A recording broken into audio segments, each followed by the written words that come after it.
আওয়ামী লীগ নিষিদ্ধ হয়েছে। প্রকৃতপক্ষে আওয়ামী লীগের রাজনীতি করার আর অধিকার বাংলাদেশে নেই। তাহলে কি আওয়ামী লীগের রাজনীতির ইতিহাস এখানেই সমাপ্তি ঘটলো? না, আদৌ হতে পারে না এটি। রাজনৈতিক ইতিহাস, রাজনৈতিক ক্যারিয়ার আওয়ামী লীগের আগেও ছিল, এখনো আছে।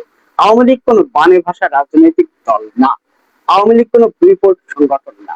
তবে রাজনীতি করার জন্য, রাজনৈতিক ভাবে নিষিদ্ধ করেই রাজনীতি করার জন্য অন্তরায় হতে পারে, বড় বাধা হতে পারে, কিন্তু সেটি রাজনীতিকে শেষ করে দিতে পারে না। অর্থাৎ রাজনীতি করার জন্য ব্যানারই শুধু প্রয়োজন না, প্রয়োজন ইস্যু। আওয়ামী লীগ যত গণ দাবি নিয়ে রাজপথে আন্দোলন করবে, আওয়ামী লীগের রাজনীতিতে সক্রিয় হওয়ার তত সুযোগ বৃদ্ধি হবে।